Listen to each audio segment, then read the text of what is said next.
Bonjour, on se retrouve aujourd'hui pour un thème très récurrent. On me pose très souvent la question. Ma relation amoureuse est-elle toxique? Alors, relation amoureuse ou relation en règle générale, hein, ça peut être aussi est-ce que je vis dans une relation toxique avec, ça peut être mes parents, mes cousins, mon boss. La relation toxique, elle est de manière générale. Euh, on a tous on a tous vécu plus ou moins une relation qui serait toxique. On s'est interrogé dessus, on savait pas trop. Donc là, j'ai un peu distingué plusieurs axes de réflexion qui permettent d'éveiller un peu, de se dire il y a quelque chose qui déraille. Alors aujourd'hui, je ne vais pas parler de manipulation dans le couple, pervers narcissique, manipulateur. Je ne vais pas parler de ça aujourd'hui.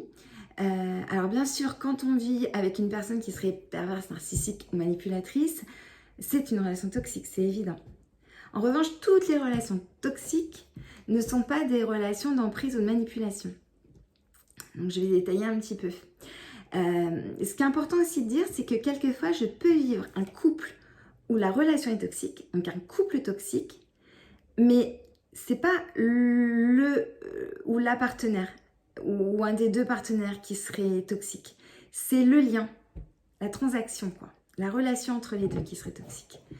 Ça, c'est important de le noter. Et puis, quelquefois, et ça on le voit tous autour de nous, et un couple vivrait une relation toxique, ils se séparent, et puis après, ils vivent chacun de leur côté dans un autre couple. Et là, c'est fluide, voilà, ça génère de la joie et ça va bien. Parce que des fois, on est fait pour être ensemble et puis des fois, on n'est pas fait pour être ensemble. Hein. Il y a des tempéraments qui matchent et d'autres qui ne matchent pas. C'est comme ça, faut l'admettre. Pour répondre globalement à cette question, je m'interroge quand ma relation, elle nuit à mon bien-être physique et mental. On sent qu'il y a un truc qui va pas, il y a une espèce de mal-être global. Parce que c'est vrai que des fois, on accepte l'inacceptable. Et ça demande plein d'adaptations qui sont très coûteuses en énergie. Donc souvent, on est épuisé. On ne comprend pas trop pourquoi. Il faut se poser la question, est-ce que je m'y retrouve dans cette relation? Alors, j'attire votre attention sur les relations où la distance, ça ne serait pas toujours adapté. Est-ce que je suis trop fusionnelle ou au contraire trop éloignée? Donc les relations fusionnelles, on pourrait dire ah ben c'est génial, on partage tout, c'est formidable. Alors je parle pas de la lune de miel, hein, les premiers temps où on est love et on peut plus se quitter. Voilà, après un petit temps, il est quand même normal de retrouver son individualité, ses envies, de faire des trucs tout seul ou toute seule. C'est super important. Être trop fusionnel, ça veut dire qu'en fait, on est obligé d'éloigner un peu l'extérieur, on se suffit à soi-même, et je pense que tôt ou tard, même si ça convient aux deux, un moment, il y en a un qui étouffe, et ça amène le rejet. Trop de fusion amène souvent du rejet. Voilà. Donc ça peut être toxique un moment de la relation. En tout cas pour un des deux. Et des fois pour les deux d'ailleurs. À l'inverse, la relation qui est trop éloignée, c'est pas terrible non plus. Hein. Il y a beaucoup de couples, des couples un peu modernes là, qui sont tellement bien tout seuls. Même chez les jeunes, on le voit. Hein. Chez les ados très jeunes, moi je suis surprise. Voilà, moi j'ai ma petite vie, mes amis, mes activités et j'ai pas beaucoup de place pour l'autre. Alors c'est pareil, si ça correspond aux deux, finalement pas de problème. Ce ne sera pas un couple qui sera dans la construction, mais ça peut très bien être équilibrant. Le problème, c'est quand il y en a un qui est plus demandeur que l'autre. Ça donne des relations où finalement il y a peu de partage, peu de tendresse, où il n'y a pas beaucoup de complicité. Donc là, oui, ça peut être une relation toxique si un des deux souffre un moment de tout ça. Globalement, ce qui est compliqué, c'est quand on ne se sent pas libre. Alors, des tas de gens me disent mais oui, mais quand on est dans un couple, on n'est pas libre. Et bien pour moi, c'est vraiment une position que je défends. Oui, on peut être libre dans un couple et selon moi, c'est fondamental de se sentir libre dans un couple. On est deux ensemble, mais surtout, on est deux individualités. Donc, on est libre d'être authentique, d'être soi-même, d'avoir ses propres désirs, d'avoir ses valeurs et de s'y tenir. Ce qui est compliqué, c'est quand on ne peut pas prendre de décision sans les soumettre à l'autre. Voilà, quoi. Enfin, on peut avoir son avis, mais on peut quand même être libre de changer de boulot, de faire de nouvelles activités, d'aller dîner avec des amis. Voilà, libre de penser à l'intérieur d'un couple. Sinon, selon moi, ça peut être un peu toxique. Hein. Alors après, la notion de liberté, je le distingue bien. On peut être libre dans un couple, c'est pas pourtant qu'on est infidèle. Parce que oui, l'infidélité, ça peut être toxique dans un couple, sauf, là encore, si les bases du couple, c'est de se dire, on peut vivre d'autres choses à l'intérieur du couple, on peut être infidèle, à la condition, alors il y a des couples qui disent, voilà, on a décidé que c'était possible, mais on n'en parle pas, ou au contraire, on en parle aussitôt. On peut décider que ça serait avec des personnes inconnues, surtout, des personnes qu'on voit qu'une fois. Donc il y a des couples qui créent leur propre cadre pour accepter l'infidélité. La difficulté, et ce qui peut être toxique dans le couple, c'est quand il y en a un des deux qui subit. C'est que du coup, c'est pas une notion fondamentale qui est partagée. Pardon, décidément, ce mot a du mal à passer. Les infidélités qui seraient récurrentes et l'autre souffrirait. Et ça donne des situations où dès que vous êtes invité, vous êtes dans une soirée et là, vous n'êtes pas à l'aise parce que vous dites potentiellement cette personne pourrait lui plaire et c'est pas rassurant. Donc ça, quand on le dit comme ça, bien sûr que c'est toxique. Ça peut être aussi des histoires où un des deux partenaires a beaucoup d'exigences, beaucoup. On se sent formaté, on se sent contrôlé, encadré, et on ne peut pas vraiment être soi-même. Donc la relation, elle n'est pas fluide là. Je ne me sens pas aimée pour qui je suis, avec mes maladresses, avec ma spontanéité. On sent que l'autre, il veut changer votre personnalité, votre vraie structuration. Donc ça, c'est pas possible à mon avis. On ne peut pas transformer une extravertie en quelqu'un de très introverti, timide. À l'inverse, quelqu'un qui va être casanier, on ne peut pas le transformer en fêtard. Quand on ne se sent pas accepté par l'autre, on n'est pas soi-même et ça en revient à la notion de liberté. On ne se sent pas libre dans le couple. On peut être aussi dans un couple où il y a beaucoup de mépris et de dédain en permanence, de l'humiliation, un vrai manque de respect. À l'excès, ça peut être un partenaire ou une partenaire qui rabaisserait tout le temps au lieu d'encourager.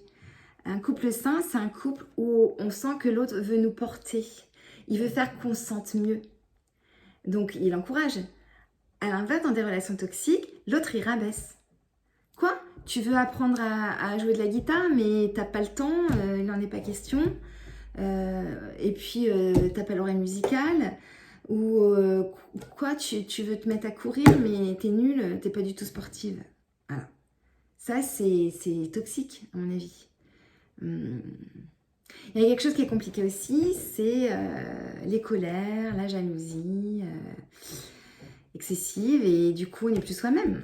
Donc, on a peur de ce qu'on dit, de ce qu'on fait. On n'est plus spontané. C'est important, la spontanéité. Moi, j'entends des patientes ou des patients qui me disent que quand ils étaient dans ce couple, ils explosaient. Alors, ils n'étaient pas colériques à la base. Mais qu'en fait, il y avait des choses mais inacceptables et ça les faisait sortir d'eux-mêmes. Ils explosaient sans arrêt. Il y a une notion que j'entends beaucoup aussi, c'est le mensonge. quand on sent qu'on est avec quelqu'un qui potentiellement ment. Ça peut être pour des toutes petites choses, mais du coup, des choses petites, moyennes, grosses, on ne sait plus trop. C'est flou avec qui on est, qui est l'autre, est-ce que c'est vrai? Mais qui est cette personne? Puis des fois, on est dans un couple où il n'y a pas de communication possible, pas de remise en question, pas d'écoute. L'autre, finalement, il n'a pas envie que la relation aille mieux. Quand on est dans une relation saine, équilibrée, on veut toujours... Enfin, c'est perfectible. Donc, on communique, même si des fois, on n'est pas très content ou d'accord. Ça n'empêche pas d'y réfléchir et puis d'en rediscuter, de se remettre en question.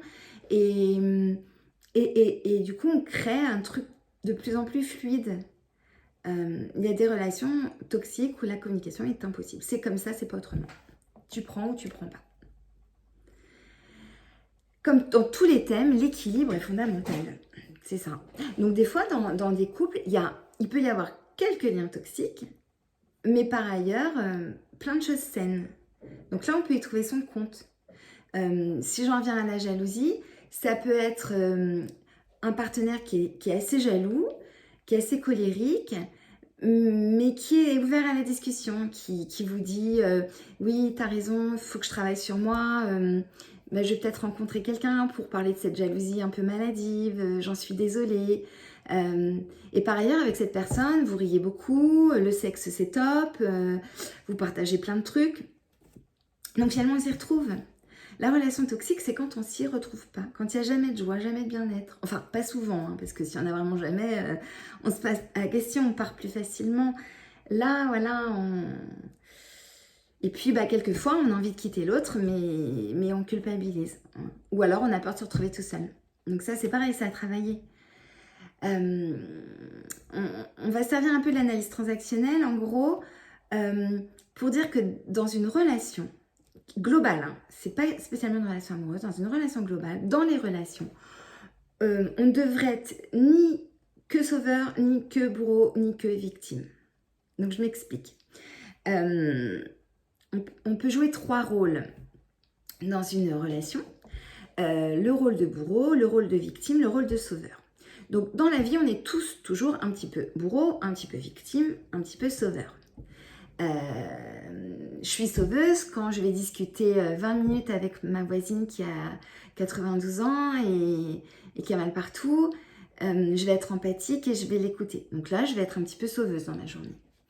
Je vais être un peu victime quand j'apprends par mon assurance, je ne vais pas nommer laquelle, par mon assurance que je ne vais pas être beaucoup indemnisée par rapport à un litige.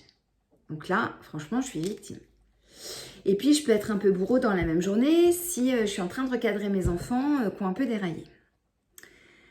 Mais dans cette journée, j'aurais été un petit peu victime, un petit peu bourreau et un petit peu sauveuse. L'embêtant, c'est quand on n'est que figé dans un rôle. Et souvent, dans une relation toxique, il y en a un qui est que figé dans le rôle de sauveur et l'autre peut-être dans le rôle de bourreau. Ou alors dans le rôle de victime et de bourreau. Donc, quand on est vraiment dans cette règle un peu générale, au secours, hein, au secours. On s'en sort, bien sûr qu'on s'en sort. Alors pour s'en sortir, on écoute ses émotions, toujours elles. Hein. Les émotions, c'est elles qui vous... C'est vraiment elles qui vous aident. On observe, qu'est-ce qui se passe. On fait comme si on était un peu réalisatrice de ce qui se passe, du film qui se déroule. Et là, on se dit, il y a un truc qui débloque. Ou comme si c'était une amie qui vous racontait.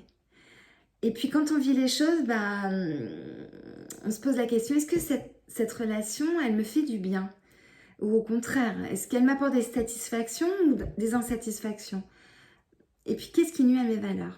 Elles sont fondamentales, vos valeurs. Surtout, surtout les valeurs. Ne les oubliez pas. Voilà, je vous retrouve bientôt. Et cette fois, on ira un peu plus loin. On parlera des relations où il y a de la manipulation. À très bientôt.